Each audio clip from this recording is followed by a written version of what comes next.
para malaman po ninyo. Butit na naitabi ko to.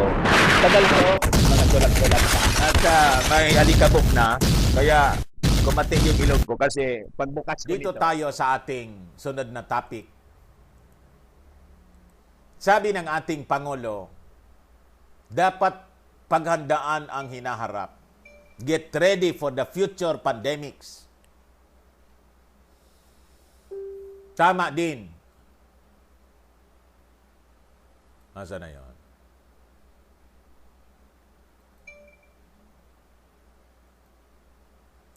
Tama din mga kababayan yung sinabi ng ating Pangulo. Kasi po itong mga masasamang loob, the deep state, they will not stop. Di po sila titigil. At sabi ko sa inyo, ang activity kasi nila, it is part of the prophecy. Magtatagumpay po sila. Sabi ko na sa inyo ngayon.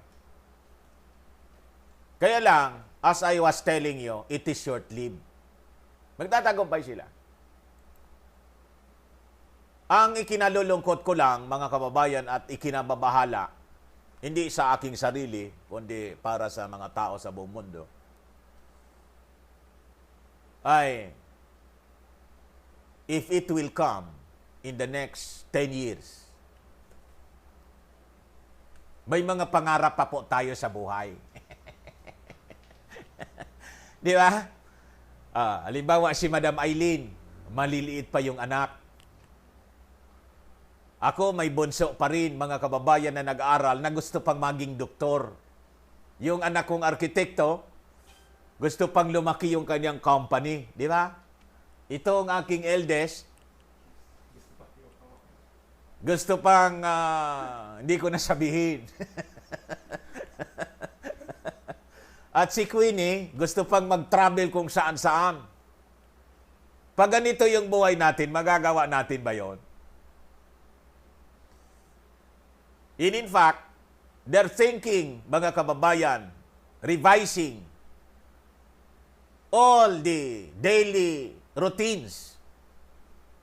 Dito sa amin po, yung LCC, may ikuha na po. May delivery, next day delivery. In America, they're thinking of online universities. May online universities na po tayo, matagal na, pero it's not, being practiced widely. Para po sa social distancing. So the world, mga kababayan, as we knew it, will not be the same again after the lockdown, kung kailan ito magtatapos. The way we transact business will not be the same again. Lahat po magiging bago.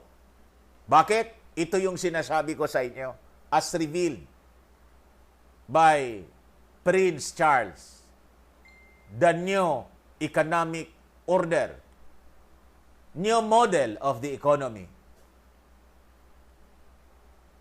Yung mga hotels, problema, magsasara kayo niyan. Marami magsasara. Yung mga restaurants, you will revise, reinvent kung paano ninyo gagawin. Of course, yung Jollibee at Magno, may delivery na yan. Ganun na din. Kami nga po sa RF3, nag-usap-usap na rin.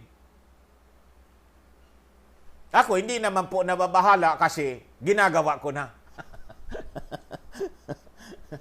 You see? Advance tayo sa kanila. Ginagawa ko na. What if yung iba? Your business will collapse. Brace for it. Kaya ngayon pa lang mag-planning na po kayo. The world will not be the same again after this pandemic.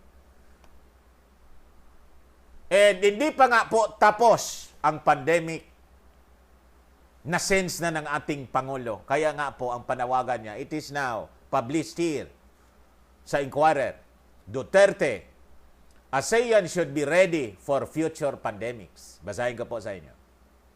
The President made the call in a special summit of the ASEAN on the COVID-19, a meeting of state leaders held for the first time over virtual platforms. Lahat po magiging virtual na. Kami nag-meeting 2 nights ago, virtual, through the Zoom. Bakit ganon? Kasi that technology is available. Hindi lang po yon ganon. Ganon talaga ang dinesign sa atin para yung usapan natin lahat, monitored nila.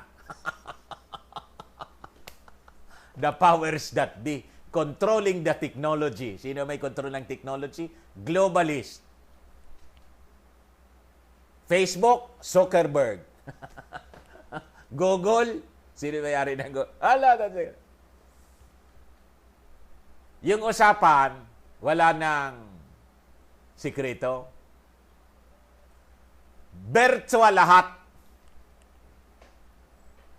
So, kayong mga nanonood sa akin na may mga may-ari ng ang tawag doon, mga tindahan sa mall, hindi ko sinabing isara na ninyo.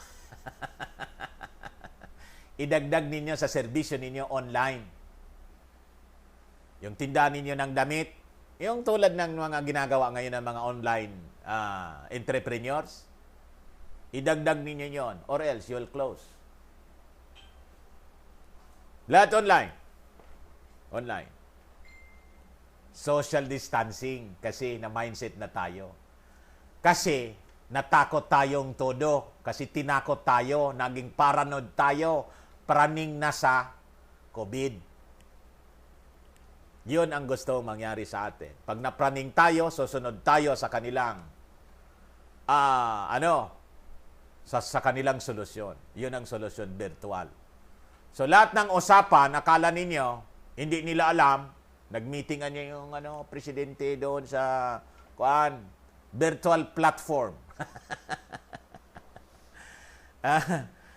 Akala ng ating Pangulo, sila lang yung nag-uusap-usap, yung mga leaders lang, naka-monitor si Bill Gates. Ano pinag-usapan? Kontra ba sa atin?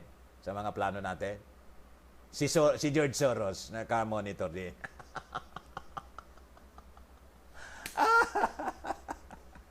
Ano niya? Gustuan niya ng solusyon natin na bakuna? Ayawan niya. Gustuan niyang bumili ng galing sa Israel at sa Japan. Ganito ang gawin natin. Padamihin natin yung COVID. Baka isipin po ninyo, mga kababayan, some people are, commenting na, ito anya. In fact, may nagsabi sa akin, blin ako na. Sabi po, mga kababayan, nag-comment. Sabi po, nang ako'y magsimula daw mga kababayan ng pagsasabi ng mga conspiracy theories. Yung conspiracy theory, gusto ko na niya siyang i-subscribe. So, unsubscribe, i-unfollow. Sabi ko kahapon po, the other day, sabi ko, huwag ka nang mag-effort. Yung gusto mag-unfollow po sa amin, huwag ka nang mag-effort po. Magsabi ka lang dyan na ayaw mo na. Ibablock kita permanently. So that you'll not know the truth in the world. Bahala ka sa buhay mo. Tama? Comment ka dyan, yung mga kalaban natin sa mga dilawan, comment lang kayo dyan. Sabihin ninyo, galit ako sa iyo, Mr. Maravillas, sinungaling ka. Naniniwala ka sa conspiracy theory. Sabihin mo lang dyan, unahan na kita, black, para hindi mo na malaman kung ano ang mga susunod na mangyayari as planned by the deep state. Kasi po, ang nagsabi mismo kung bakit kayo naniwala na hindi dapat paniwalaan ang mga conspiracy theories. Alam ba ninyo na purposely inilabel siya, inimbento ang ganong kaisipan para po i-discredit yung mga nagsasabi ng totoo? Ganon katalino itong mga taong ito kasi nga si Satanas ang inspirasyon nila. Mas matalino si Satanas sa atin. Very intelligent. Yung unang tao na linlang niya, si Adan. Kaya nga, ang nangyayari po dito sa ating mundo, kung sino yung mga pinakang matatalino, yun ang ginagamit ni Lucifer, ni Satanas. Yun ang ginagamit niya sa kanyang purposes. Yung mga average na tulad ko, hindi nila kaya akong gamitin kasi I surrendered to the wisdom and knowledge of God. Hindi nila ako magamit. And that's the reason why, mga kababayan, yung Diyos, ang ginagamit din niya, mga simpleng tao lang, tulad ni Marcos. Hindi si Marcos na Mario Marcos at si Leo. Si Mark.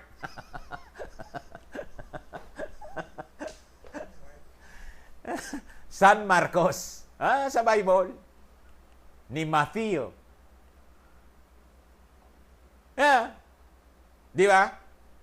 Tulad ni Pacman. Di nga nakagraduate si Pacman. Hindi yung mga scientist. Hindi sila. Bakit? Yung mga proud people yun na nagtiwala sa kanilang sariling kaisipan.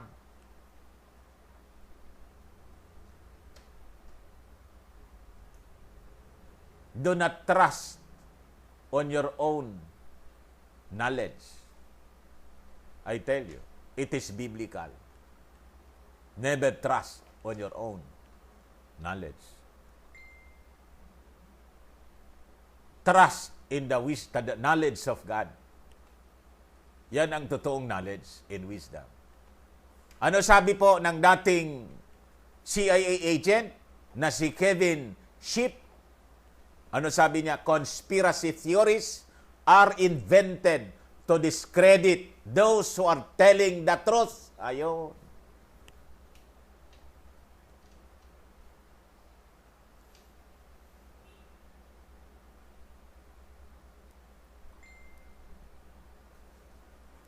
Reconnecting.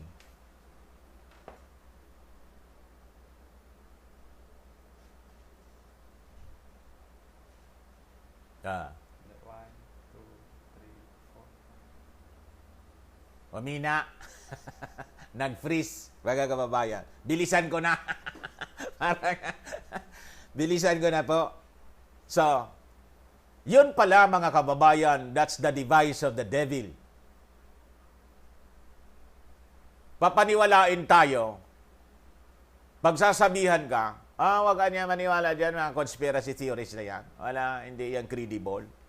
Ayun, creation pala ng CIA. Di ko sinabing lahat ng mga nakikita niyo conspiracy theories dyan sa kung totoo yun. Sila din po ang may gawa nun para i-discredit yung mga nagsasabi ng totoo. Hindi niya. Mga kuanan. Makita mo yung source? Ayun. Conspiracy theories are invented to discredit those who are telling the truth. Sabi po ni Kevin Shipp, former CIA agent, whistleblower. Binulgar niya yung mga pamamaraan ng CIA. Kaya nga,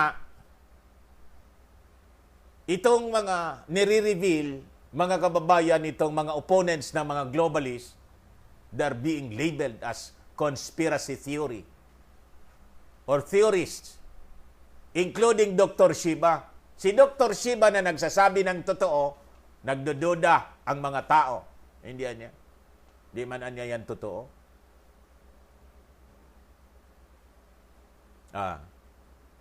Sabi ni Dr. Shiba, MIT, PhD biologist, exposed Fauci Bill Gates, Clinton, WHO, CDC, Big Pharma. Daming nagdududa sa sinasabi niya. Bakit duda tayo sa sinasabi ni Dr. Shiba, pero sa sinasabi ni Bill Gates na hindi man doktor, naniniwala tayo?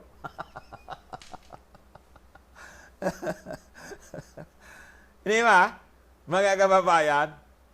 Alin yung credible, mga kababayan? Kaya pag sinabi ko sa inyo, ngayon,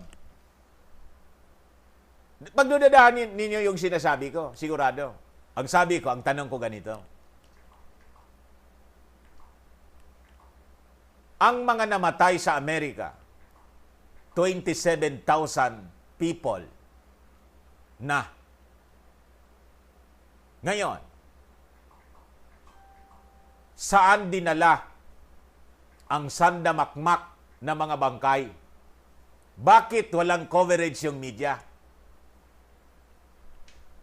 Nang i-post ko po ito, mga kababayan, ang daming nag-comment ng negative, duda, etc. Now, is my question valid? Valid po siya.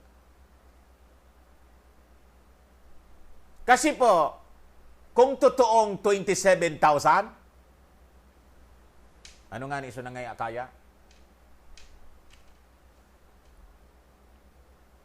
27,000 napatay. The morgues, the crematorium, mga kababayan, will be overwhelmed. Bakit walang footages yung mga nasa mainstream media na dinadalang mga bangkay, tambak-tambak, truck-truck?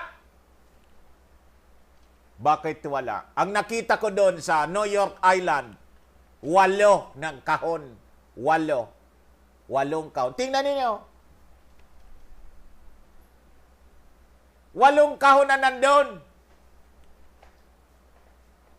Yung picture napakalayo at yung mga naglilibing, mga kababayan, pakita ko sa inyo. Yung mga naglilibing, kukunti lang na tao. 27,000 na.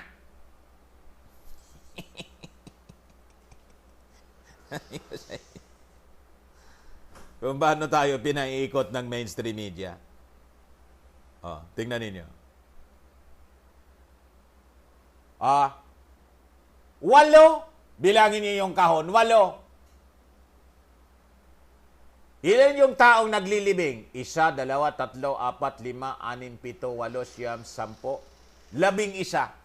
11 tao, workers, ang nando na pinikturan.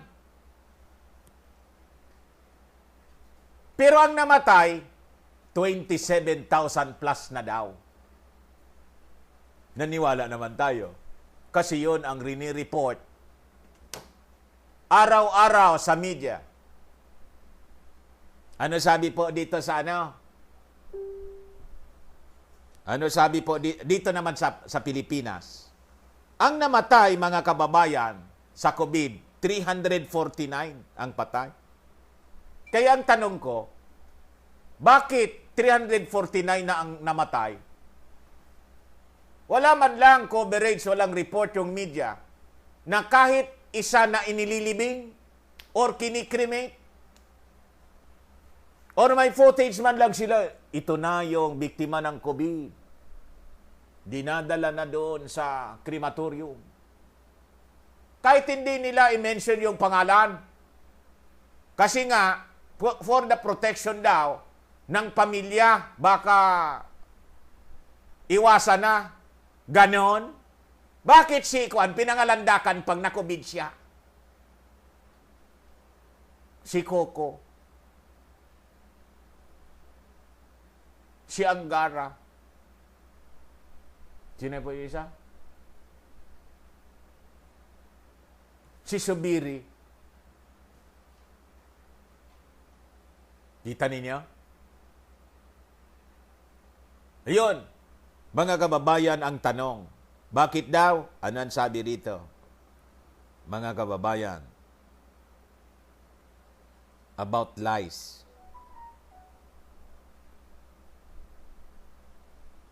Ikuan ko sa inyo.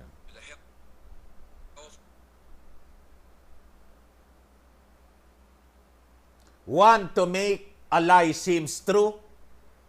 Gustuhan niya ninyo. Pinag-aralin nila ito eh.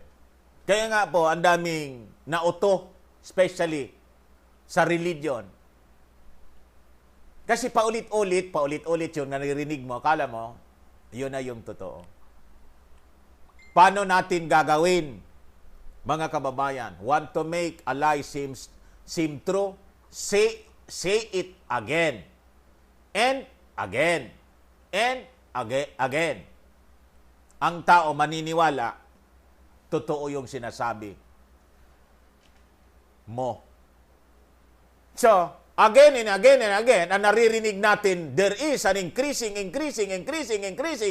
Nakakatakot. Huwag lumabas. Lockdown, quarantine. Kasi yung virus, napaka-deadly. Ayun. Pakinggan muna ninyo po, mga kababayan, yung video ni Dr. Shiba, ni Dr. Jensen. Or panoorin ninyo si Dr. Willie Ong about COVID. Mayroon siyang video, viral na rin siya. I think mga 3 million or 5 million niya yung nanood.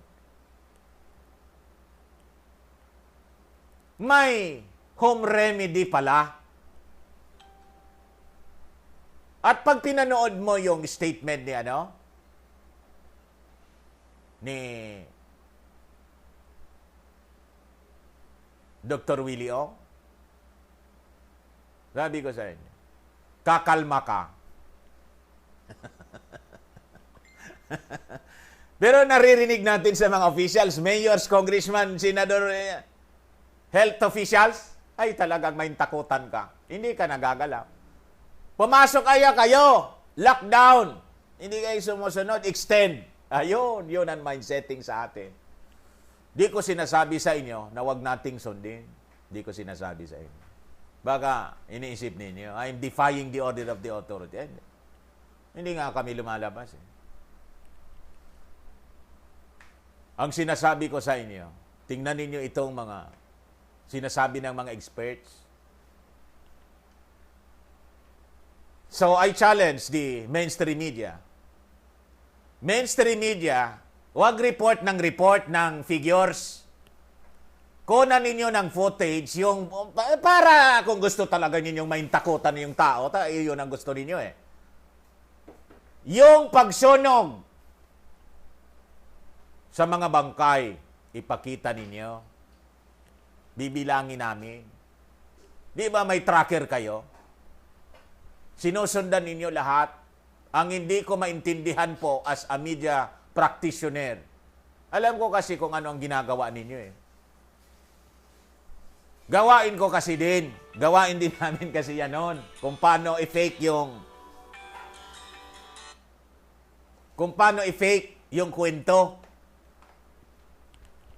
for rating purposes. Alam ba ikwento ko sa inyo ganito?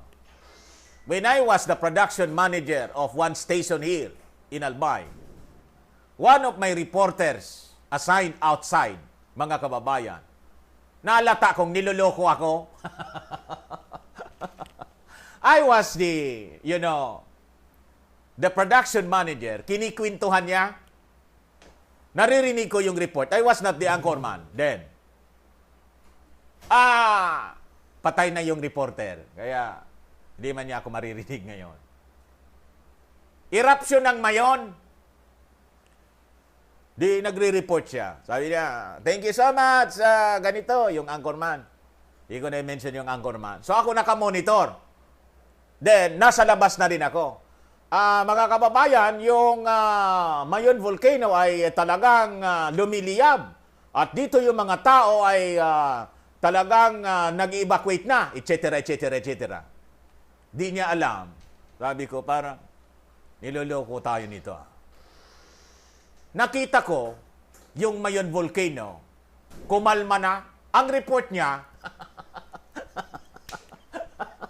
baliktad. Ang akala niya, nasa loob ako ng station. Sabi ko, alam nga to, niloloko yung mga tao. Hindi niya alam, malapit ako sa bahay nila. Ayun! Tingnan ko nga ikako. Ka nasa loob ito ng bahay niya. Nandun nga umiinom.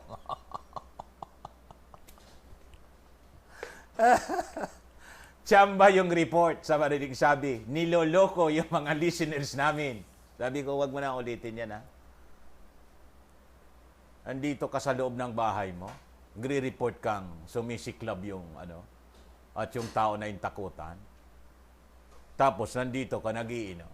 So, paliwanag sa akin, parehas din naman niya yan kasi, mamaya niya, magliliyam na naman.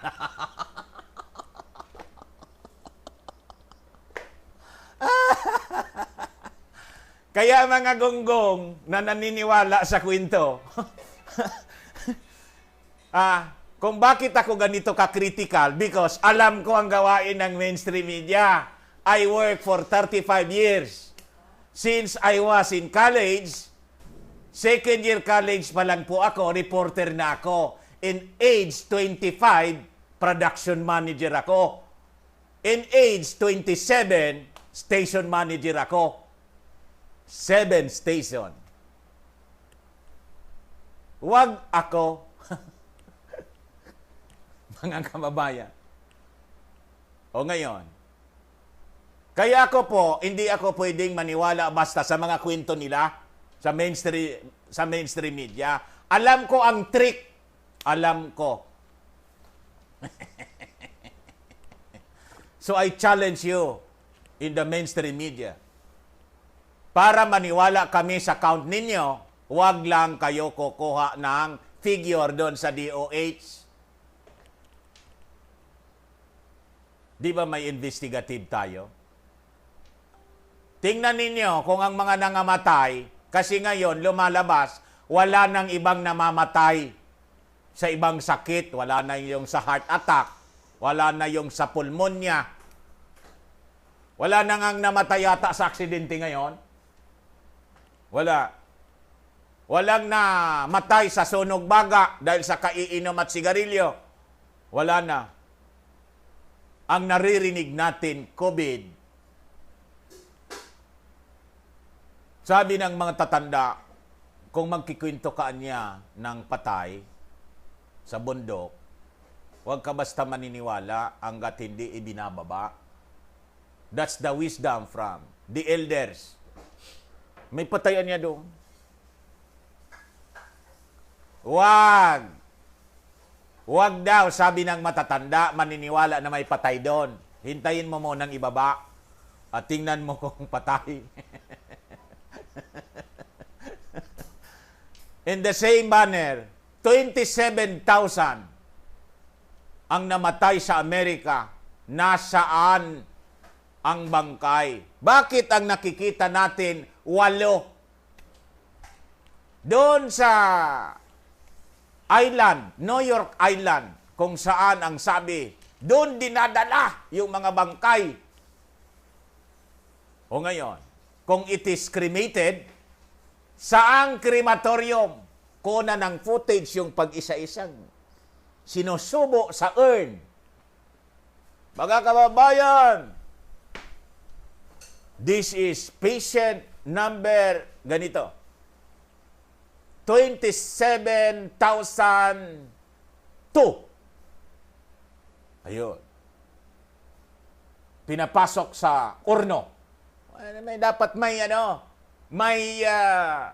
label yung bawat bangkay. O ngayon, diyan sa Italy ang dami daw patay. Ang nakita nating footage, mga truck nandun daw at kabaong nakasil. Question. How do we know na yung kabaong na nakadisplay kinuna ng footage may lamang bangkay na COVID? How do you know? Hawak mo yung certificate. Yung certificate nga, sabi ni Dr. Shiba, ng mga nangamatay sa hospital, reported as COVID, was found out, hindi man COVID, yung iba. In other words, there is that effort, mga kababayan, na ipading, parang yung boto ni Lumi. Parang yung boto ni Lumi na nakita natin during the Smart Magic counting. Lamang si BBM ng 1 million. Tak! Biglang naghang. Pop! Ayun! Alam niya, pagising natin, kinaumagahan mga kababayan, panalo na si Lomi.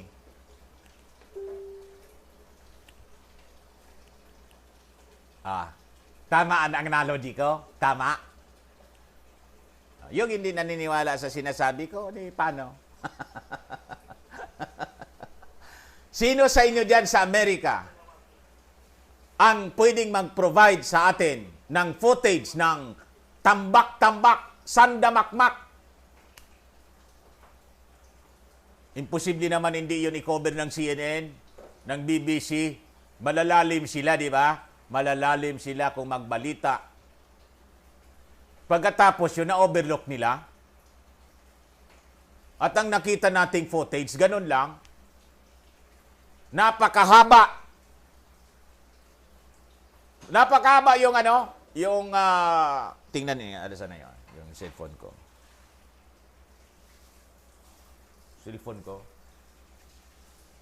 Tingnan niyo, i-search ninyo. Mga kababayan, cellphone ko nawala.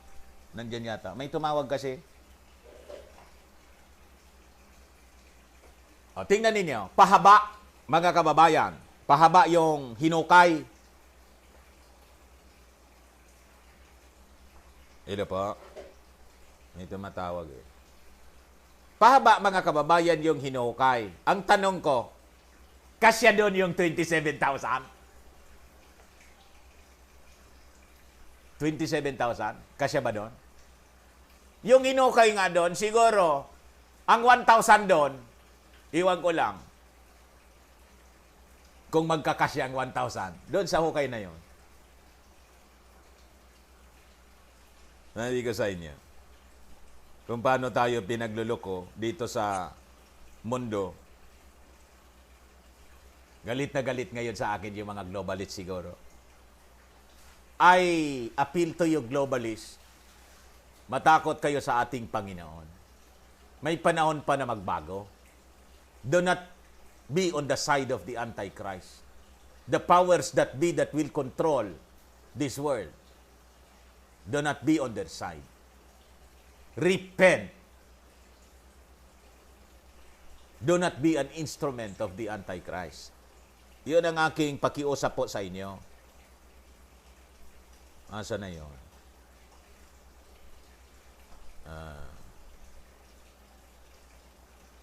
So, tingin nyo, mga kababayan, valid yung aking sinasabi? And, nawala na. No, ayan mo na. So, hello po. Ano po yun?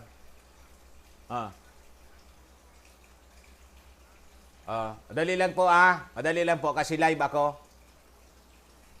So, yun po mga kababayan. Balikan natin yung ating topic. With the President. Sabi rito, COVID-19 will not be the last pandemic the world will face. We would have to be ready for future outbreaks. Imagine that. We therefore have to improve and expand existing ASEAN mechanism to cover public health emergencies. Duterte urged his fellow leaders via video conferencing or virtual meeting. sa virtual kasi hindi pwedeng face-to-face na. So, that will be the new normal, mga kababayan. So, kinokondisyon ang isip natin na lahat magiging virtual. That includes transacting business. That includes, mga kababayan, buying and selling. We will have virtual money. Ano yung virtual money? It is now being promoted. Ang tawag nila cryptocurrency, digital money. So, because of mind conditioning, tayo po na mga mamamayan ng mundo will gladly accept the new normal. Ganon tayo po, mga kababayan, tawag dito, binibrainwash. Yan, Mr. Maravillas, walang problema yun. Pag hindi mo alam ang ultimate motive nila, while they are posing for virtual money, okay yun. Pero pag nabasa ninyo yung Revelation po, that no man might buy or sell, save he that had a mark or the number of the beast. They will control kasi the buying and selling, trade and business. And through this pandemic, mga kababayan, the new economic model as pushed by Bill Gates and his cohorts, yun na ang magiging future natin. And their target, alam po ninyo, ang target, 10 years from now. 2030 project yung tawag nila. Kaya nga po, kung ako tatanungin ninyo, Prangka, this is the reason why linalaygay nila. And hindi na po ako magtataka kung sa susunod, sana naman po hindi, na mga araw after the lapse of 15 days, pag narinig natin na, ay, may emerging. Yung mga dati anya nakarecover, kasi anya nangyari ito sa South Korea nakarecover, nagka-COVID uli. Ayun, we have anya to extend the lockdown. Another 15 days. Then, another 15 days uli. Then, another 15 days uli. Then, another 15 days uli. Ilan na yon? 2 months na. Then, another 15 days uli. Then, another 15 days uli. Then, another 15 days uli. Hanggat dumating 6 months na. May emerging virus na naman, bago na naman. Then, wala pang nade-develop na gamot. At bakuna, iniintay pa. Lockdown niya, hanggang natutorture yan ang utak niya. Ay, salamat niya. Tanggapin na natin yung sinasabi ni Bill Gates na pag may bakuna na, may certificate ka na you are safe already. Pwede ka nang lumabas. O, pila na kayo. Tatak ka ng lahat ng ID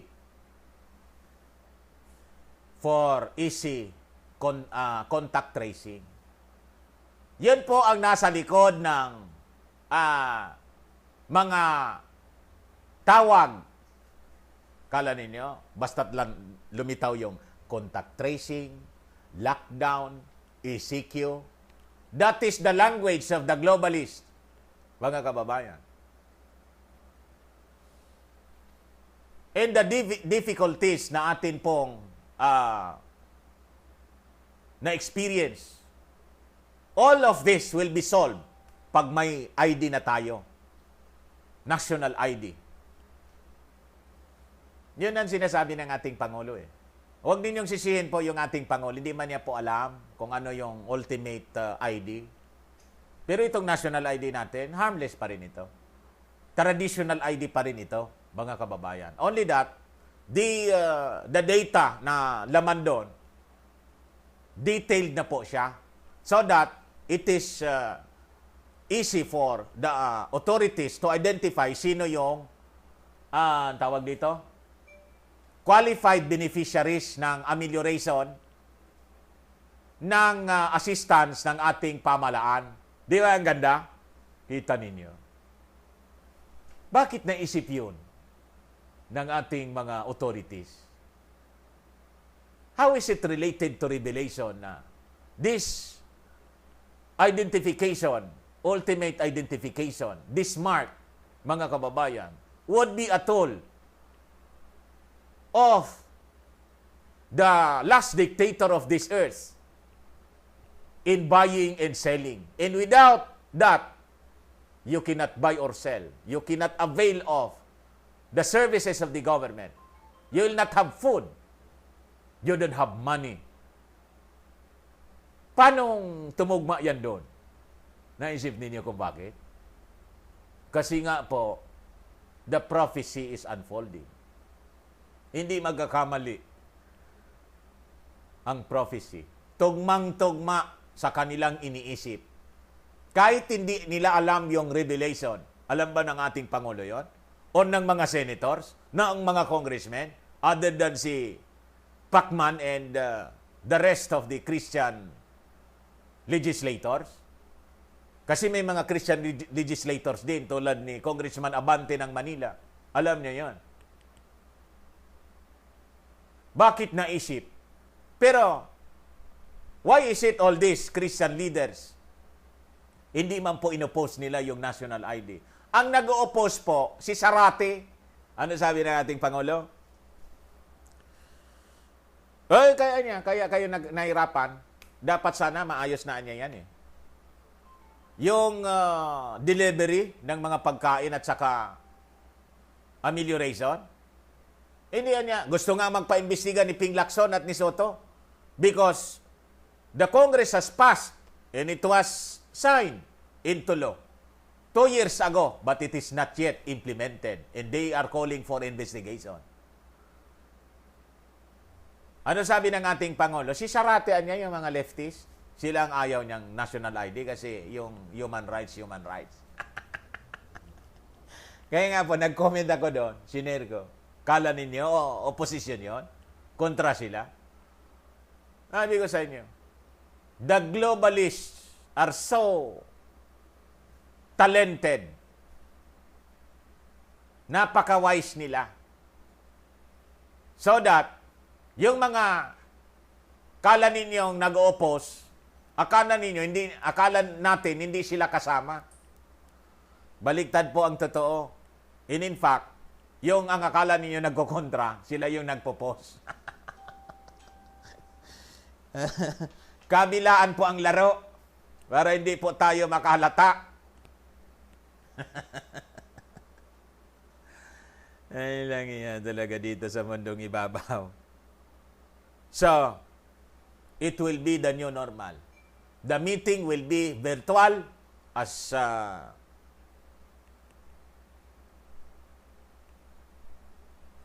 the President attended virtual meeting of the ASEAN. Ganon din kami. Ang pera po magiging virtual din. Kasi pag hindi virtual, may cash ka. Hindi nila makokontrol tayo because there will be privacy. You cannot control people. Pag may cash ako, makabili ako. Ay tindahan yan, bili po ako. Pero kung virtual, ayun, online, nakakuan sa kanila. Hindi atin yan, i-off natin. Ilan ang tira mo sa bangko? Ganito niya, 100,000. Hindi atin yan. Walain natin yung deposit. Erase.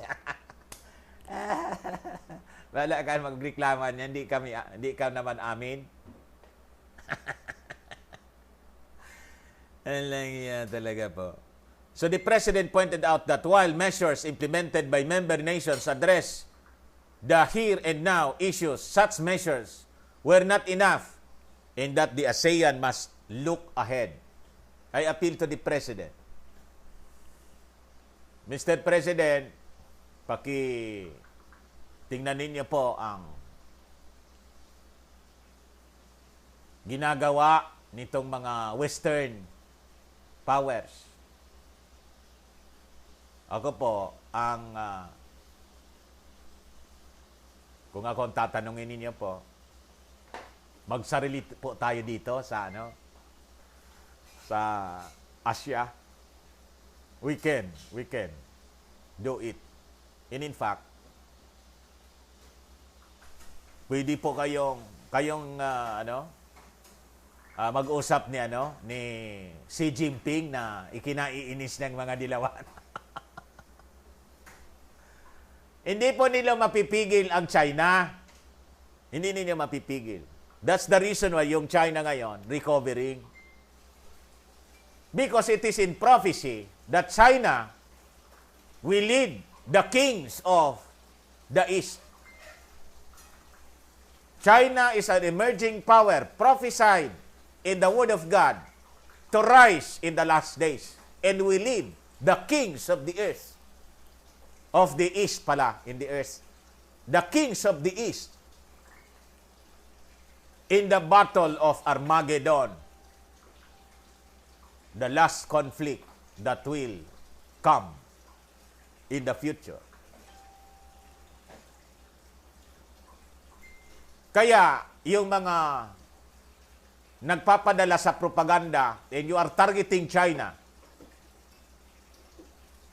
fueling conflict, sige, tuloy lang po ninyo yun. Hindi ninyo matatalo ang China and his allies. Kasama yung Pilipinas and the ASEAN nations. Kasi nga po, hindi magkakamali ang prophecy. Ano sabi sa prophecy? That kings of the East will lead at 200 million soldiers.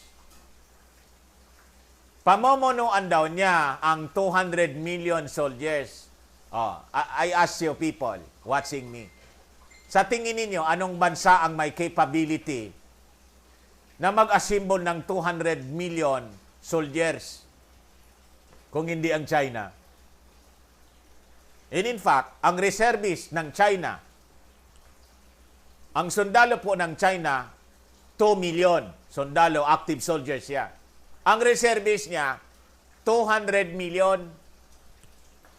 Sakto. Reservist niya yan. China pa lang yon. Idagdag mo yung Pilipinas, dagdag mo yung Singapore, mga Chinese ang mga tao diyan. Idagdag mo yung Malaysia. Idagdag mo yung Indonesia, Vietnam. Kita ninyo? Sa puwersa, against the Western power led by the Antichrist. You see? Allied ng China, yung Russia. The northern power ng tawag sa Bible, Gog and Magog. Sabi ko sa inyo.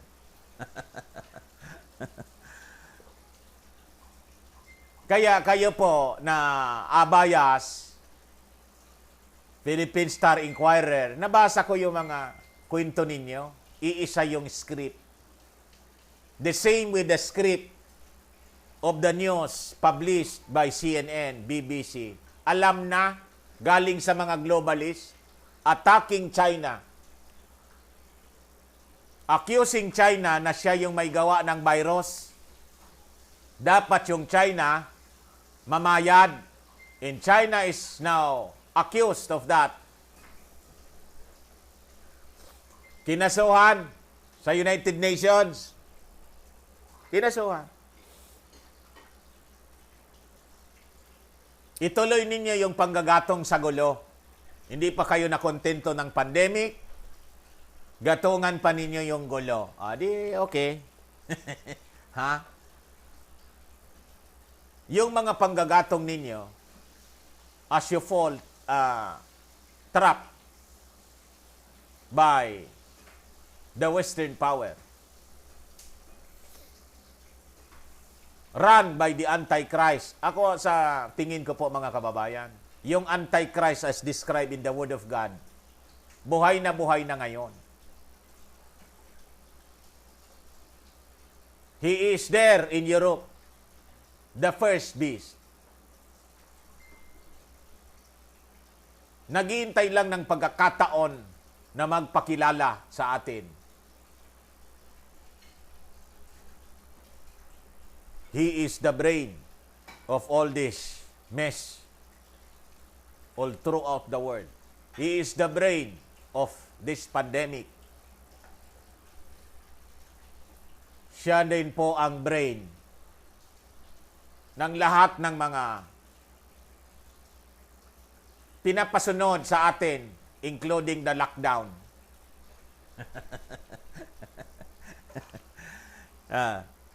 Working behind, manipulating the events in the world.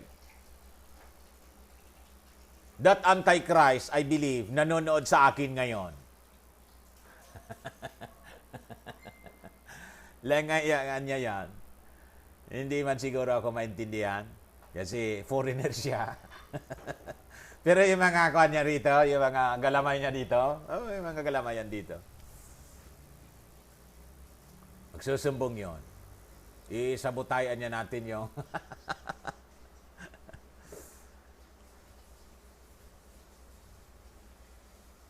early warning system AID. He went on, specifically, we should establish an early warning system for pandemics in the region. This is something vital and concrete that we can do in a collective manner, sabi po ng ating Pangulo.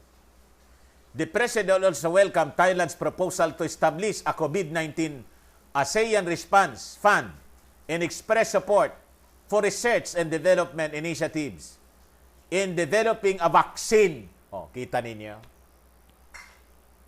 Tayo daw mag-develop ng vaccine or treatment for the illness. Medyo maganda yung statement na yon. Kaya lang, lagi pong pangalawa na lang as priority yung gamot. Dapat baliktad po. Ang dapat na i-develop, treatment po.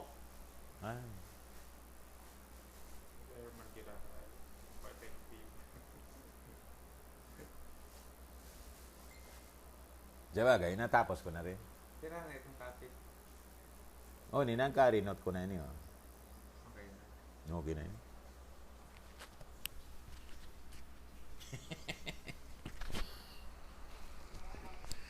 Iya, magyara. Talagang dahil kita tipodoan. Wirecast na sa akin. Pag-play na lang kagad ng mga nasa puwa. Pangarap ako sa ayos na yan. Natapi ko na lang. Buti nga yun, Mami. Para yung tawag dito, unpick 4,300